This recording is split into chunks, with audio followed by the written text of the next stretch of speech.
Vamos para a Bíblia? Eu recebi uma dura e árdua missão: falar sobre autoridade espiritual. Para isto eu quero que abramos juntos as nossas Bíblias na Epístola de Paulo aos Romanos, o capítulo de número 13.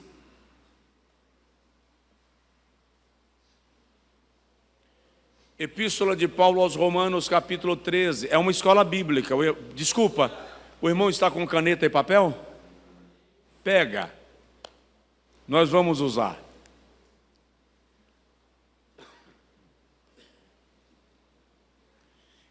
Começa usando agora. A Epístola de Paulo aos Romanos é considerada pelos estudiosos uma catedral. Alguns estudiosos falam dela como a enciclopédia do cristianismo, devido à abrangência de temas doutrinários abordados pelo apóstolo ao longo dos 16 capítulos desta carta. Ela é considerada a mais completa das epístolas doutrinárias. É uma tese. Paulo constrói uma linha de raciocínio doutrinário que começa no capítulo 1 falando do pecado dos gentios. No capítulo 2 ele fala do pecado dos judeus. No capítulo 3 ele fala do pecado de toda a raça humana. E no capítulo 4 ele diz que nós somos justificados pela fé, como Abraão foi justificado pela fé. No capítulo 5, Paulo mostra que onde Adão falhou, Jesus prevaleceu. E aí ele faz um paralelo entre a lei e a graça, capítulo 5, mostrando que ninguém poderia ser salvo pela lei, porque a lei dependia da capacidade do homem em cumpri-la, enquanto a graça só depende da capacidade de Deus em amar, em oferecer-se por sacrifício do homem. Uma vez que Deus, por sua graça, se ofereceu para nos resgatar do pecado, capítulo 5, aí Paulo vai para o capítulo 6 e diz: não justifica você permanecer escravo do pecado, porque tudo que Deus poderia ter feito para te resgatar, Ele já fez. Aí no capítulo 6, capítulo 7, Paulo volta e insiste sobre o peso da lei, e ele chama a lei de marido morto, e a graça de um novo casamento, por meio do qual, libertos do primeiro casamento com a lei, estamos livres para nos aliançarmos com a graça. Esse é o capítulo 7. E Paulo mostra que a força da lei sobre nós nos mantinha cativos do pecado, porque nós tínhamos que responder pelo pecado a vida inteira. Aí ele chega no capítulo 8 e diz: portanto agora, casados com a graça, agora nenhuma condenação há para os que estão em Cristo Jesus, que não andam mais segundo a carne, mas segundo o Espírito, porque a lei do Espírito de vida nos libertou da lei do pecado e da morte. No capítulo 9, 10 e 11, Paulo abre um parêntese e começa a falar sobre Israel. Porque Paulo precisa justificar na sua tese por que razão Deus decide eleger a igreja como seu povo, quando Israel é o primeiro povo eleito. Então Paulo está dizendo que Deus abriu um parêntese para dar uma chance a nós. Não é que o povo de Israel é ruim, como nós pregamos, e dizemos que eles rejeitaram a Cristo porque eles não prestam. Paulo diz que Deus enviou sobre eles um sono, para que eles não reconhecessem e não admitissem a Cristo. E isso foi Deus gerando uma chance para nós, para que nós fôssemos salvos e enxertados na videira. Isso é o capítulo 9, 10 e 11. No capítulo 12, Paulo então diz: uma vez que nós somos enxertados na videira, então devemos oferecer a Deus o nosso corpo como sacrifício vivo, santo e agradável a Deus. Aí ele volta a nos orientar doutrinariamente. E no capítulo 13, Paulo vai nos ensinar sobre princípio de autoridade, obediência e submissão. E ele diz no versículo 1: toda alma esteja sujeita às autoridades superiores, porque não há autoridade que não venha de Deus, e as que existem foram ordenadas por Deus. Por isso, quem resiste à autoridade resiste à ordenação de Deus, e os que resistem trarão sobre si mesmos a condenação. Porque os magistrados não são motivo de temor para os que fazem o bem, mas para os que fazem o mal. Se fizeres o mal, teme. Queres tu, pois, não temer a autoridade? Faze o bem, e terás o louvor delas. Porquanto ela é ministro de Deus para teu bem. Mas, se fizeres o mal, teme, pois não traz debalde a espada, porque é ministro de Deus e vingador em ira contra aquele que faz o mal. Diga amém. Vamos conversar um pouco, amados pastores, ministros e obreiros, sobre a questão da autoridade espiritual, porque, como em todos os temas das Sagradas Escrituras, existem muitas omissões e excessos, tanto na compreensão do assunto, quanto na prática dele, naquilo que chamaríamos de ortodoxia e ortopraxia, ensino e prática. Toda omissão é perigosa porque ela me coloca na condição de um eterno desobediente, ainda que de maneira inconsciente. Todo excesso é perigoso porque gera abusos, e isto também não é bom. Compreender as Sagradas Escrituras e os princípios por ela expostos, de maneira que coloquemos em prática na nossa vida e sejamos referenciais para aqueles que não conhecem a Cristo, nos tornará padrão, aferidores de medida, referenciais para aqueles que buscam de algum modo servirem a Deus e à comunidade onde vivem de maneira equilibrada.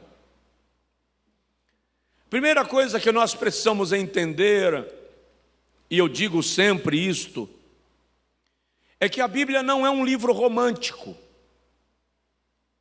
A Bíblia não é uma novela. Detalhe: a Bíblia não foi escrita para agradar alguém. É um código de leis. A Bíblia Sagrada é uma constituição. E numa constituição, você não se agrada ou desagrada, você cumpre. Por exemplo, você pode reclamar de por que é proibido estacionar aqui. Mas, se uma placa diz que é proibido estacionar ali, você pode até quebrar a regra, mas vai receber uma cartinha no para-brisa do seu carro. Se uma placa diz que a velocidade limite é 60 por hora na avenida, você pode passar a 100? Pode. Mas vai receber uma foto em casa. que eu quero dizer com isso? Ninguém é obrigado a obedecer à Bíblia. Pode quebrar as regras. Só fica pronto para saber que vai chegar uma cartinha em algum momento, dizendo, regra quebrada, está aqui o preço. A partir do momento que nós decidimos seguir a Cristo e obedecer a sua palavra, a Bíblia se torna a nossa regra de vida, de prática e de fé. Quando o assunto é autoridade espiritual, é preciso compreender o que ela é de fato nas Sagradas Escrituras. O que a Bíblia nos ensina sobre ela. Por exemplo, o que é de verdade autoridade espiritual? Qual é o sentido da palavra autoridade? E qual é a diferença entre autoridade e autoritarismo? Porque migrar de um para o outro é muito simples. E confundir um com o outro também. Por outro lado, o irmão sabia que toda pessoa tem autoridade em algum nível da sua vida? Por exemplo, eu fui a um lugar a resolver uma determinada situação e encontrei lá uma placa dizendo estacionamento. E eu entrei, estava ao lado de uma farmácia. Eu entendi que aquele estacionamento era um estacionamento de acesso ao público por meio de pagamento. Estacionou, pagou, saiu. O rapaz que estava cuidando do estacionamento, depois que eu estacionei o carro e fui saindo, ele disse, o senhor não pode estacionar aqui. Eu disse, mas tem uma placa de estacionamento? Eu disse, mas é só para clientes da farmácia. Eu poderia ter colocado ali no estacionamento exclusivo para clientes. Já que está estacionamento, dá-se a entender que pode entrar, estacionar, pagar, mas não pode. Disse, ok, eu só vou no banco deixar uma assinatura, 5 minutos, e saio. Ele disse, não posso permitir. Eu fiquei chateado. Gostei não. Mas eu preciso entender que naquele território, ele é a autoridade. E é preciso respeitar isto. O meu cachorro, Logan, encontrou a porta da garagem aberta e escapou. E eu saí andando atrás, de terno. Estava saindo para a igreja, para a escola bíblica, o sol da Bahia. E lá vou eu, Logan. E ele parava, olhava para mim, balançava o rabo. Quando eu encostava, ele corria. Eu fui me irritando. Ele disse, você está de brincadeira comigo. E fez isso umas 5 vezes. Lá na frente tinha uma outra garagem com a porta aberta e partiu de lá para cá um outro cachorro valente atrás dele. Mas ele passou por mim, pastores, que passou baixo. E o cachorro no encalço. Na velocidade que ele veio, ele entrou na brecha que tinha do portão da garagem. E o outro cachorro riscou em cima da calçada e não passou. Quando eu vi aquilo, eu até comentei. O cachorro entende mais de princípio de autoridade do que algumas pessoas. Por que ele esbarrou na calçada do outro? Porque o cachorro entende que a partir dali não é mais o seu território. É lamentável quando nós não entendemos até que nível vai a nossa autoridade e a partir de que ponto ela precisa estar limitada. Então, todo homem tem algum tipo de autoridade numa área. O irmão já parou para analisar que, à luz das Sagradas Escrituras, A autoridade espiritual é exercida em 3 níveis. Mateus capítulo 10, versículo 41 e 42, Jesus diz assim: aquele que recebe um profeta na qualidade de profeta, receberá galardão de profeta. Primeiro nível de autoridade. Aquele que recebe um justo, na qualidade de justo, receberá galardão de justo. Segundo nível de autoridade. E em verdade vos digo que aquele que der um copo de água fresca a um dos meus pequeninos, não deixará de receber o seu galardão. Terceiro nível de autoridade. Note que Jesus está dizendo que mesmo aqueles a quem ele chama de meus pequeninos, exercem uma posição no reino de Deus. Nós ignoramos o princípio de autoridade quando achamos que só tem autoridade aquele que está no primeiro escalão. E aí nós vamos aprender um pouco sobre a autoridade direta e a autoridade delegada. Porque quem está exercendo a autoridade delegada também representa a autoridade. Quantos pneus tem aquelas carretas bitrens? 20 alguns. Quantas toneladas ela carrega? Não faço ideia. Mas lá vem um motorista de 1,90 m, pesando 140 quilos, ele é do tamanho dessa coluna, e quando ele passa com aquela carreta pesando toneladas, um guarda de 1,70 m, pesando 65 quilos, pega um apito do tamanho de um pirulito, sopra nele, e um homem de 1,90 m, pesando 140 quilos, dirigindo um caminhão de 30 toneladas, desce e aceita uma multa. O que faz aquele grandalhão de 1,90 m se submeter a uma multa emitida por alguém menor, franzino, só porque assoprou um apito? Autoridade. Aquilo que o outro representa. Então, a autoridade vai além da figura do homem. É por isso que nas Forças Armadas a autoridade é representada pelas estrelas, pelos medalhões, porque não depende do tamanho do indivíduo ou do nome que ele carrega, mas daquilo que ele representa. Pecamos muitas vezes na honra ao princípio de autoridade, por não reconhecermos que cada um, a despeito do seu tamanho e da sua influência, exerce autoridade em alguma área e em algum nível da sua vida.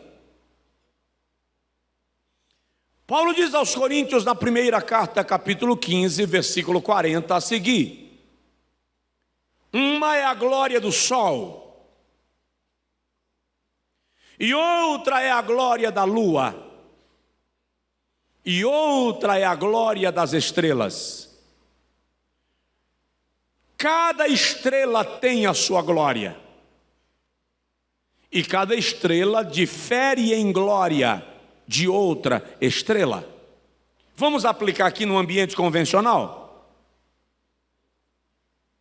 Paulo está dizendo: uma é a glória do sol, aquele que exerce autoridade no ambiente convencional, o seu presidente.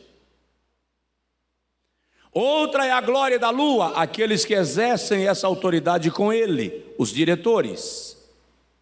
E outra é a glória das estrelas, aqueles que fazem parte deste ambiente de autoridade. Aí Paulo diz: cada estrela tem a sua glória. E cada estrela difere em glória de outra estrela. Então preste atenção. O fato de Deus não me usar da forma que Ele te usa, não significa que Ele não me usa. Só significa que Ele me usa diferente. O fato de Deus ter me colocado numa posição diferente da tua, não significa que Deus não me colocou. Só significa que Ele distribuiu cada um na sua posição. Então, quando eu não entendo o princípio de autoridade, e eu honro e respeito quem está acima de mim, mas eu nem honro e nem respeito quem está no mesmo nível que eu ou abaixo de mim, eu estou quebrando o princípio da autoridade espiritual. Chegou para Jesus um dia um centurião em Mateus capítulo 8, e ele disse a Jesus: eu te rogo que o Senhor cure o meu servo. E Jesus disse: eu irei e o sararei. E ele disse: Senhor, eu não quero que o Senhor vá na minha casa, porque eu não sou digno de te receber na minha casa, mas eu sou uma autoridade. Olha só, olha um nível aqui. Eu sou uma autoridade, sujeito a outra autoridade. Olha o outro nível. E tenho homens debaixo da minha autoridade. 3 níveis. Se tu disseres uma palavra, o meu criado sarará. Aquele homem conhece princípio de hierarquia. Então ele diz: apesar de eu ser uma autoridade, eu tenho uma autoridade sobre mim. E tenho homens debaixo da minha autoridade. Entende uma coisa? Aquele que não está debaixo de alguma autoridade não é apto para exercer autoridade. Aquele que não está debaixo de alguma autoridade não é apto para exercer autoridade. Porque é esse ciclo de reconhecimento da autoridade que valida a autoridade que nós colocaremos em prática e exerceremos no reino de Deus. Então tem gente que diz assim: agora eu sou independente, não respondo a ninguém. Ou você está equivocado, ou vai bater a cabeça em algum poste em algum momento. Porque nós sempre responderemos a alguém. Aliás, eu vinha com o pastor que foi me buscar no hotel, e vinha também um casal, e a esposa falou alguma coisa, e o marido disse: não, você está certa. E aí eu aproveitei e brinquei. Eu falei: quem é doido de dizer que ela está errada, irmão? Ela está certa. Ele falou: pois é, pastor. Eu disse: o juiz é curto, mas funciona, né, irmão? E aí eu falei com ele: um amigo meu disse, nas minhas discussões com a minha esposa, ele falou: ela sempre vence, porque em 50% das vezes ela está certa, e nas outras 50% eu estou errado. Então, se nós aprendemos a respeitar a autoridade, nós quebramos o princípio. E o que nós queremos nesse ambiente de escola bíblica é compreender como desenvolver a autoridade que Deus nos deu, de modo que não pareça que estamos atropelando alguém só porque esse alguém está num nível de autoridade menor do que o nível que nós estamos. Porque quando eu atropelo alguém só porque ele está num nível de autoridade menor do que aquele que eu exerço, eu também estou ferindo o princípio de autoridade. Tem alguém na casa? Diga amém. É preciso entender, queridos, que a autoridade não é exercida no grito. Se você precisa gritar, a sua autoridade já está se deteriorando. Porque se para ouvir a tua voz de comando é preciso que você grite, então não há autoridade, há autoritarismo. A autoridade não é reivindicada, a autoridade é reconhecida. Quando você precisa bater na mesa e dizer: eu sou o presidente desta igreja, acredite, não é mais. Porque enquanto não precisa reivindicar, as pessoas reconhecem. Entende? quando o marido precisa gritar e jogar um copo na parede e dizer: quem é o cabeça dessa casa sou eu, portanto a última palavra é minha. A última palavra pode até ser a sua, mas o senhor não está sendo mais o cabeça. Porque está precisando gritar para reivindicar a autoridade. E a autoridade é reconhecida. Os filhos reconhecem, a esposa reconhece. Nós vamos falar disso mais tarde. Se Jesus permitir, e se depois de agora de manhã, vocês não disseram assim: pastor Neemias, ouve de novo não, ele está com catéter, preserva ele. Mas a autoridade não é no grito, não é reivindicada, é reconhecida. Portanto, toda a autoridade só é legítima quando reconhecida por aqueles que estão no ambiente em que ela é exercida. Cheguei para ministrar numa convenção do Brasil, alguns anos atrás. As redes sociais ainda não havia ganhado essa presença, então ninguém conhecia meu rosto. Eu não gosto de entrar na igreja pela porta da frente. Eu não entro na igreja pela porta da frente, nem na igreja que eu sou pastor. A timidez não permite. Quando eu vou fazer uma cerimônia de casamento, a primeira coisa que eu digo aos noivos: não vou entrar pelo corredor. Pastor, tem que entrar, chama outro. Se eu entrar pela porta da frente, pastores, quando eu chegar lá no altar, a boca já secou, a ponta dos dedos está gelada. Então deixa eu entrar por trás, tranquilo. Tá? E aí cheguei nesta convenção para ministrar e entrei pela porta do lado. E quando eu parei na porta da lateral, eu vi uma cadeira vazia e eu perguntei ao pastor: eu poderia orar aqui? E ele fez assim: você faz parte de algum conselho ou de alguma comissão? Eu disse: não, senhor. Então não pode. Eu disse: perdão. Aí eu olhei. Lá no meio eu vi um lugar vazio. Entrei pela lateral, abaixado, morto de vergonha, e ajoelhei. Quando eu ajoelhei, alguém chegou, bateu no meu ombro e fez assim: ei, irmão, esse lugar é meu. Eu disse: sim, senhor. Aí levantei da oração. De joelho mesmo eu olhei. Lá no cantinho eu vi que tinha um banquinho, tipo um tamborete, no canto. Parti para lá. Cheguei lá, o tamborete era mais alto, não dava para ajoelhar. Sentei, baixei a cabeça. Quando eu estou orando, o irmão chegou, bateu no meu peito e fez assim: o senhor vai demorar? E eu disse: não, senhor. Aí não tem mais oração, não tem mais... a graça ficou no meio do caminho. Eu saí chateado. Se eu vou sair daqui, quando eles lembrarem que o pregador não chegou, ele mandou chamar. Eu saí. Quando eu estava passando pelo corredor externo, o presidente da convenção me viu pela janela, disse: pastor José Brandão, chega para cá. Aí eu voltei e fui sentar do lado do presidente.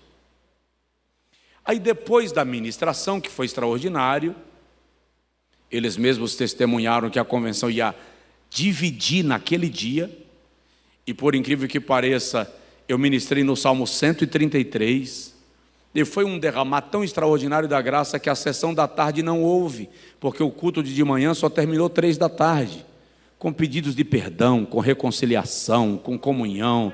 Aí o pastor mandou providenciar uma santa ceia para a tarde, foi uma coisa assim extraordinária. Aí lá vieram me pedir perdão. Aquele que não deixou eu sentar porque eu não era da comissão, aquele que não deixou eu orar porque o lugar era dele, aquele que perguntou se eu ia demorar. E aí o que eu percebi? Nós normalmente respeitamos as pessoas cujos títulos nós conhecemos. E nós precisamos ter um nível de excelência e de padrão no respeito e no tratamento com todos, não pelos títulos, mas pela pessoa. Depois que a gente souber os títulos, a gente pode agregar, mas nunca diminuir. Então, reconhecer a autoridade é tratar a todos a partir de um padrão de excelência e de nobreza, porque todos são autoridade em algum nível no reino de Deus. Então, vamos entender e analisar e responder algumas questões em nossa mente. Por exemplo, qual é a verdadeira autoridade de um líder? De onde vem essa autoridade? O que um verdadeiro líder faz no exercício da sua autoridade? Para entendermos isto, vamos para a etimologia da palavra. Todo mundo aqui lidera em algum nível.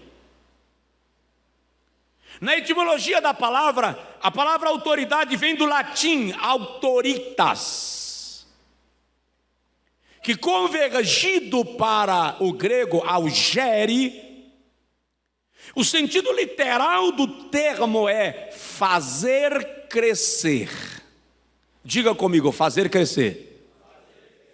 Agora diga comigo assim: um líder faz crescer. Olha o peso disso. Exercer autoridade é promover o crescimento daqueles que estão debaixo da tua autoridade, não diminuí-los. Quando para me sentir com autoridade eu tenho que diminuir o outro, eu não estou exercendo autoridade. Quem exerce autoridade promove o crescimento. O principal papel de um líder é fazer os seus liderados crescerem, se desenvolverem, descobrirem as suas potencialidades. Uma escola bíblica de obreiros, por exemplo, tem o propósito de fazer com que esses obreiros cresçam, se desenvolvam, descubram os seus potenciais e os coloquem em prática. Quando o líder precisa diminuir o liderado para se sentir grande, quando ele precisa humilhar o outro para se sentir grande, é autoritarismo. Não é autoridade. A autoridade valoriza. Nós poderíamos representar muito bem um líder que exerce autoridade com um maestro. Qual é a função de um maestro? Fazer a orquestra crescer. É interessante, o maestro não toca nenhum instrumento. Ele não pode, no meio do concerto, entrar nas fileiras, tomar um instrumento de um músico, mandar ele sair, sentar no lugar dele e tocar no lugar dele. O maestro não pode fazer isso. Ele até pode substituir o músico nos ensaios. Ele até pode chamar depois e dizer: você não pode continuar tocando assim. Mas durante o concerto não pode fazer isso. O verdadeiro líder nunca expõe, não rechaça, não humilha. Se precisa haver substituição, será feita antes, no intervalo, depois, nunca expondo. Você nunca vê um técnico de futebol dizendo: vou tirar fulano porque ele está jogando mal. Se faz a substituição como uma operação natural de um jogo. O maestro tem a missão de fazer os músicos, sob sua coordenação, desenvolverem da melhor forma as suas potencialidades. É como um pai que precisa fazer os seus filhos crescerem, que precisa fazer os seus filhos descobrirem as suas capacidades, vocações e aptidões. Um pai, para se sentir pai, não precisa humilhar o filho. Só precisa ensiná-lo a como ser um cidadão de bem.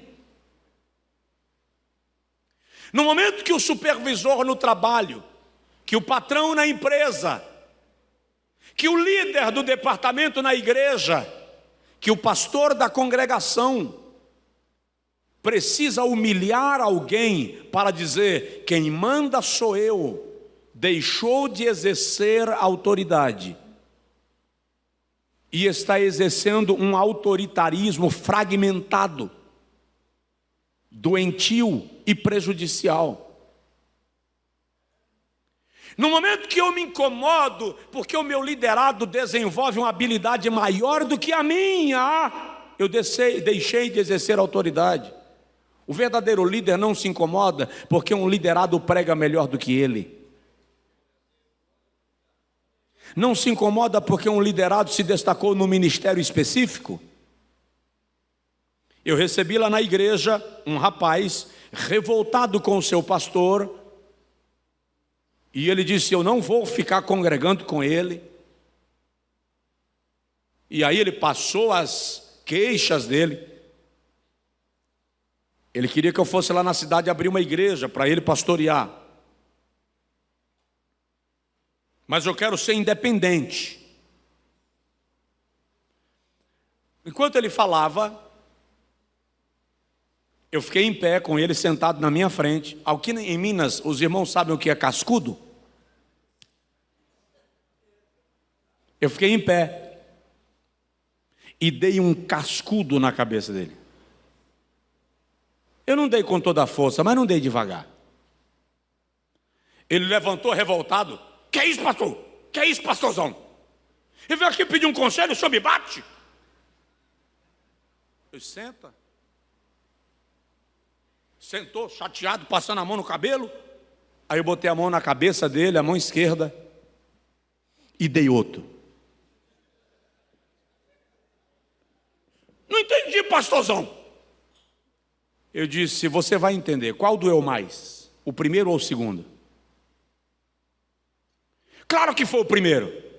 Mas você entende que pela lógica o segundo deveria doer mais, porque já está dolorido, já está machucado. Então o segundo iria bater em cima daquilo que já está doendo. É assim o ministério, querido. Quando você tem uma mão sobre a tua cabeça, você apanha, mas dói menos do que quando não tem mão nenhuma sobre a tua cabeça. Então, para aqueles que estão com o sonho de sair com a cabeça nua, deixa eu te falar, uma mão na cabeça te ampara de muitos cascudos desavisados. Mas é melhor ser cabeça de sardinha do que rabo de tubarão. Você não vê tubarão vendendo em lata nas prateleiras dos supermercados.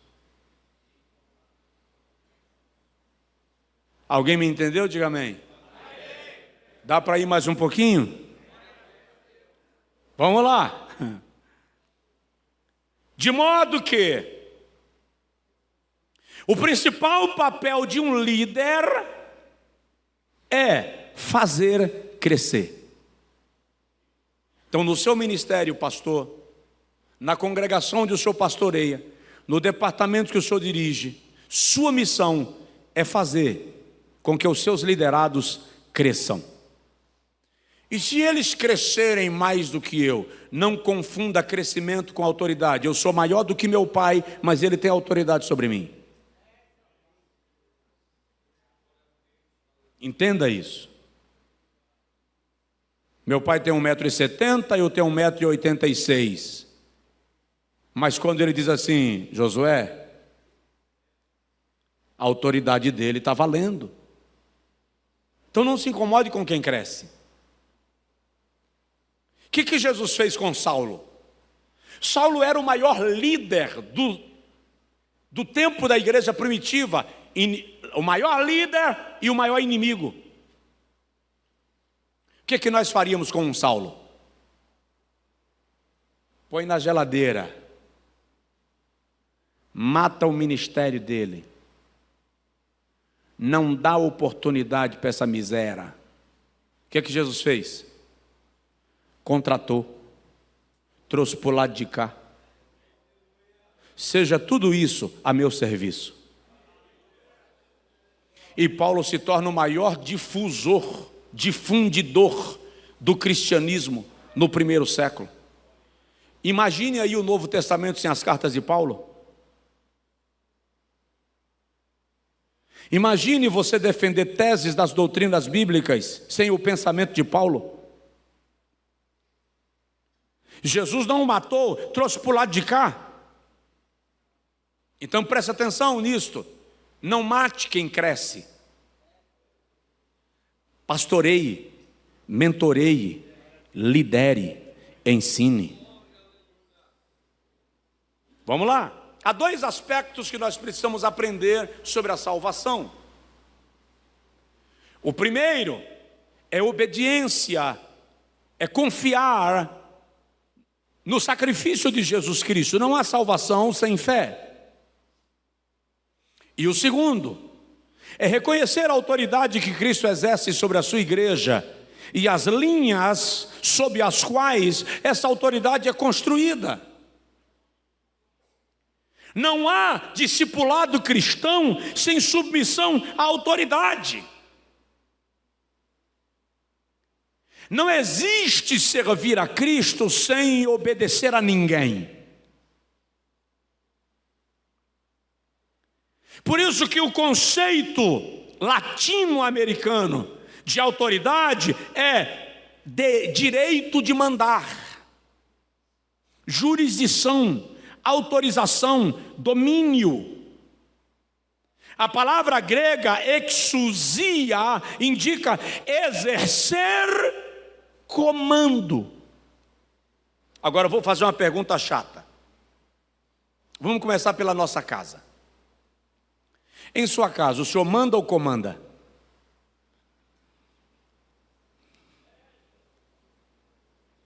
Em sua casa, o senhor manda ou comanda? Não entendi, pastor, qual a diferença? Na igreja, o senhor manda ou comanda? Qual a diferença, pastor? Quem manda, não manda sozinho, manda com alguém. Mando compartilhado. Na igreja nós não mandamos. A igreja é uma congregação, é uma assembleia, é um corpo de ministros. Então você comanda. Você é líder, mas tem outros contigo fazendo valer as diretrizes. Quando eu entendo que eu posso ser engenheiro, arquiteto, pedreiro, servente, fornecedor de material de construção, pintor, eletricista, encanador e assim por diante, a obra pode até acontecer, mas vai demorar muito para terminar. É no conjunto de operários que a obra se desenvolve. A minha autoridade não está no fato de eu decidir sozinho. A minha autoridade está no fato de eu apresentar solução e aqueles que comigo estão convergirem na direção, deixando suas sugestões que melhoram aquilo que eu trouxe.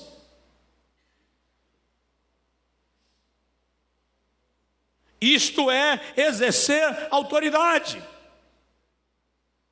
Agora, pastor Josué, qual é a fonte da autoridade? Deus. Se o irmão está anotando, coloque aí. A fonte da autoridade. Deus. Salmo de número 103. Versículo de número 19. O salmista diz assim: o Senhor estabeleceu o seu trono nos céus, e o seu reino domina sobre tudo. No dia que Pilatos olhou para Jesus e disse: tu sabes que eu tenho poder para te livrar. Jesus olhou para Pilatos e disse: nenhuma autoridade tu terias, se o meu Pai que está no céu não te a tivesse concedido. Até hoje Pilatos não entendeu. Porque o que Jesus está dizendo é: eu só estou aqui, Pilatos, como réu, porque meu Pai, que é o rei, quer que tu me julgues. Se o meu Pai não quisesse, tu não terias esse poder. Romanos capítulo 13, versículo 1 que nós lemos, Paulo diz que toda autoridade vem de Deus. E olha o nível dessa autoridade. O escritor da epístola aos Hebreus diz que Deus criou todas as coisas e as sustém pela palavra do seu poder. Ele cria a terra e aparentemente ela está solta no espaço, só porque ele disse assim: fica aí. E sabe o que é extraordinário? Nós sabemos que ela orbita, mas ela não orbita como nós imaginamos, em sentido circular. Ela orbita em sentido circunferencial. Não cai, a gente não fica tonto, as coisas não saem do lugar, só porque Deus disse: fica nesta rota. Ele disse a Jó: eu digo ao mar, até aqui virás e daqui não passarás, e o mar obedece. Deus não fica dizendo isso todo dia, Ele só estabeleceu o limite, deu regras. É a palavra do seu poder, é a sua autoridade.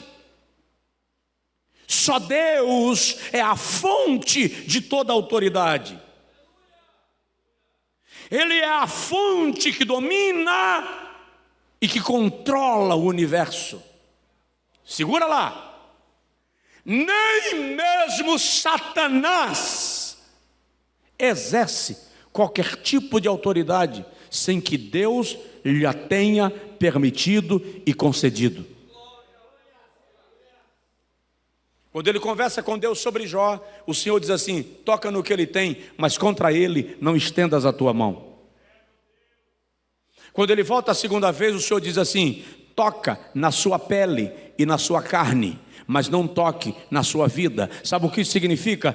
Toda a ação do diabo tem limite estabelecido pelo poder de Deus. Alguém me entendeu? Diga amém.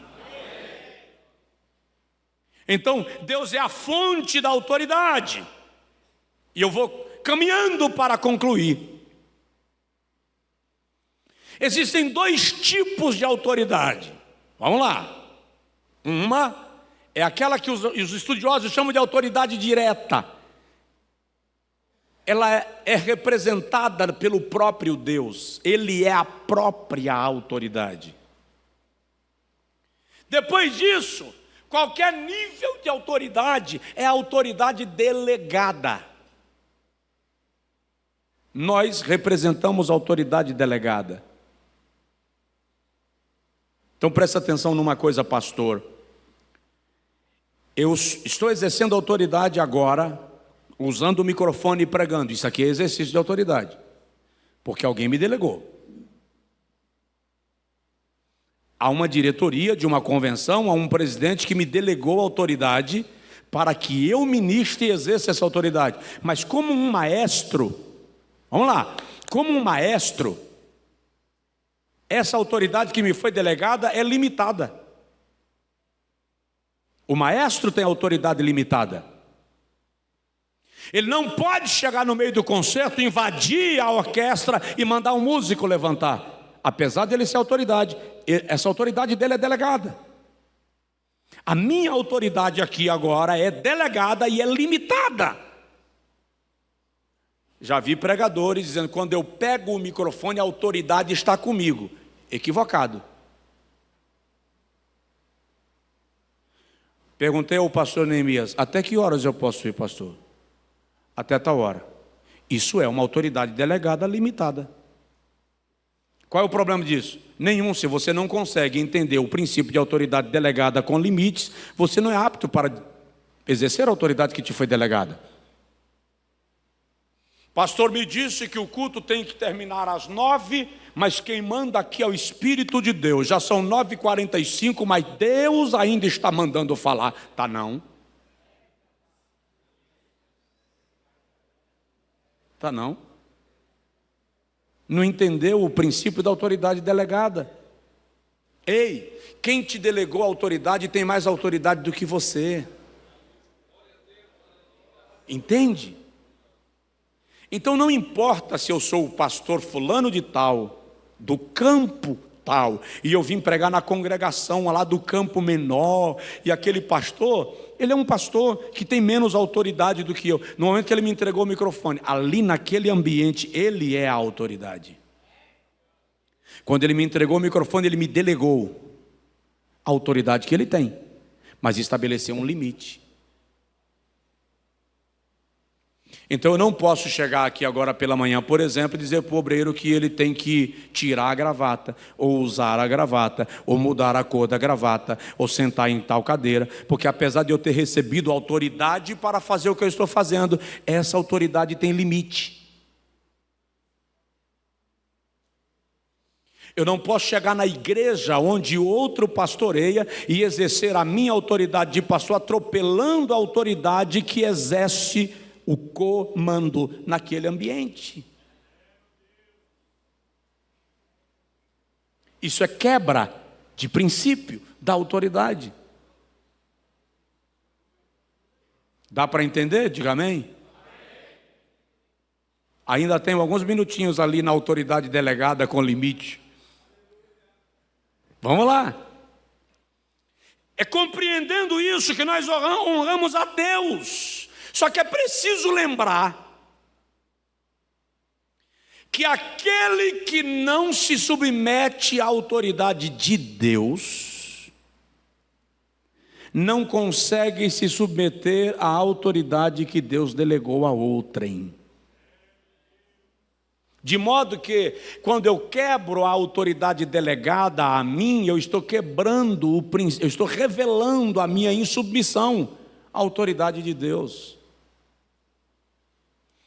O senhor lembra quando Deus falou com Samuel acerca da casa de Eli? E a palavra foi dura. E quando amanheceu o dia, a Bíblia diz que Samuel não quis falar com Eli o que o Senhor lhe dissera, por respeito ao sacerdote. Samuel poderia ter dito: Deus falou comigo, Deus me elegeu como profeta, a casa de Eli está desviada, então segura lá que eu vou mandar ver. Não, você tem a palavra profética, mas ele tem o sacerdócio. E Eli disse a Samuel: fala o que o Senhor te disse. E a Bíblia diz que Samuel não queria falar, e ele só falou quando Eli disse assim: Deus te faça o dobro do que te disse, se tu me omitires uma só palavra daquilo que ele te falou. Prevaleceu a autoridade. Hoje não. Hoje, como eu estou me sentindo um profeta, eu chego no púlpito de uma igreja, jogo o balde, deixo o furdunço levantar, não respeito o pastor, não respeito os pastores, não respeito a própria igreja, porque afinal de contas eu sou profeta. Está errado. Tem sacerdócio na casa. Primeiro senta com o sacerdote. E se o sacerdote disser, manda, manda. Pastor, e se ele me proibir? E a responsabilidade é dele. que resolveu ser o para-raios. Eu vim cumprir minha missão. Agora eu não posso chegar quebrando o sacerdócio, porque isso é quebra de princípio de autoridade. Tem alguém aqui, não? Vou falar só mais uma coisa que eu falo em 5 minutos e a gente conclui. Deixa eu falar um pouco sobre ortodoxia e ortopraxia. À tarde, se o Senhor permitir, eu terei mais uma oportunidade para falar com os irmãos. E aí a gente continua o raciocínio. Esse assunto amplo, esse assunto vasto. Mas no meu modo de entender, a primeira coisa que nós temos que compreender disto é que nós estamos debaixo da autoridade de Deus. É que nós temos autoridade delegada. Toda autoridade delegada tem limite. Aquele que não está debaixo de uma autoridade não tem autoridade para exercer autoridade. E todos exercem autoridade em algum nível. Entenda isso. Todos exercem autoridade em algum nível.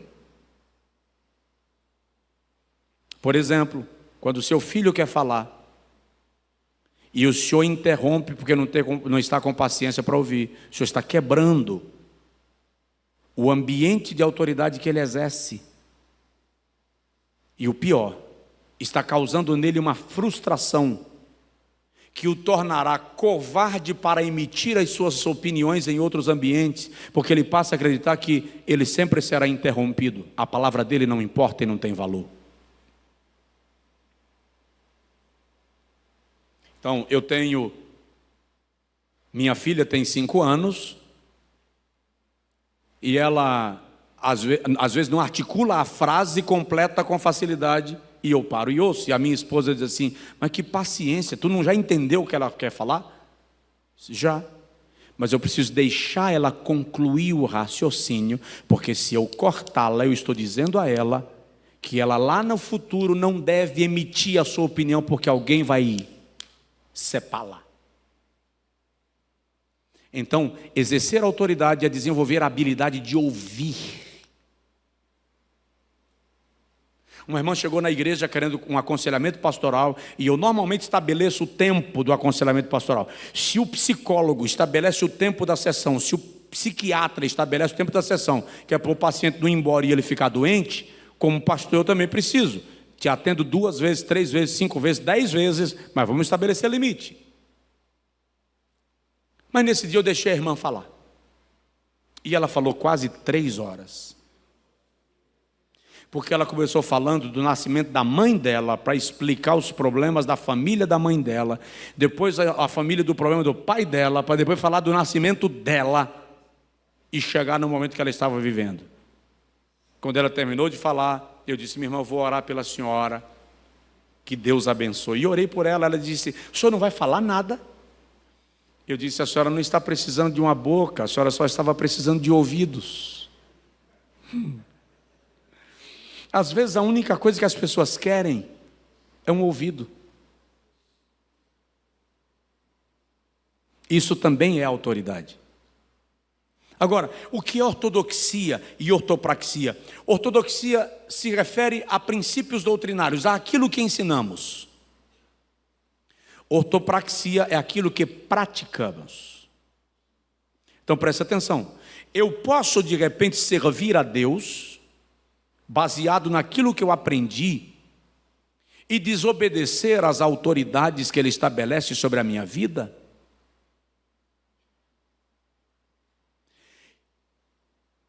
Se o princípio de autoridade é de ordem, de origem divina e espiritual, eu posso de repente pertencer a Cristo na doutrina, ortodoxia, e pertencer ao diabo na prática, ortopraxia?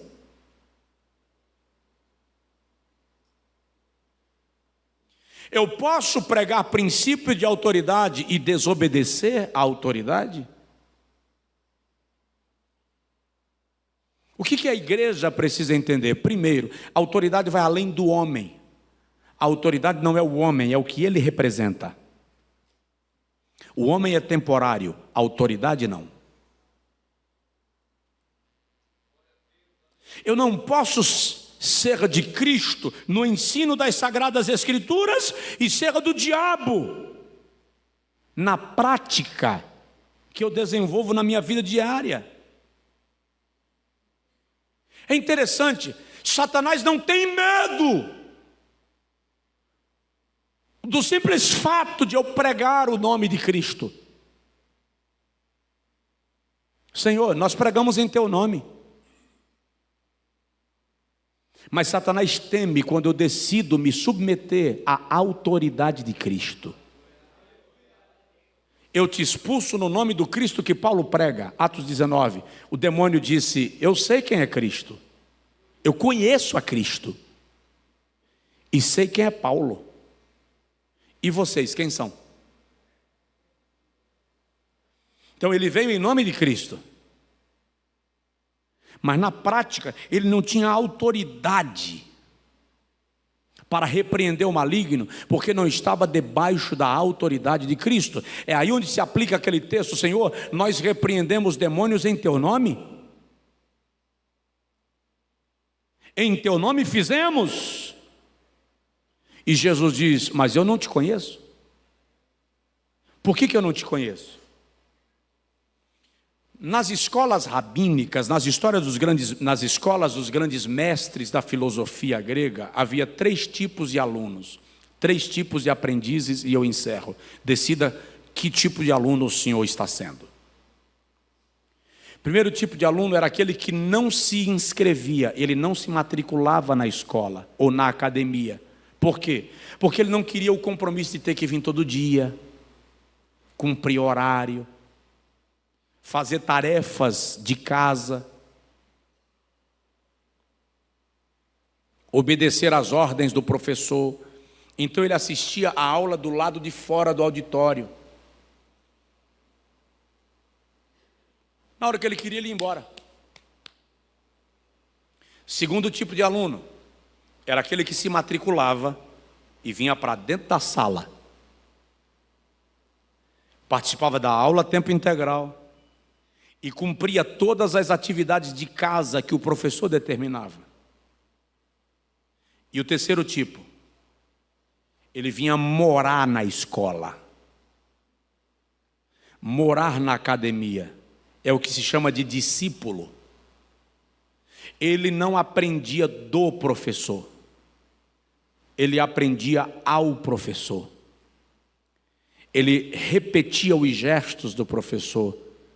Depois de algum tempo alguém dizia: os gestos são iguais, o timbre de voz é igual, a maneira que fala é igual, porque é discípulo.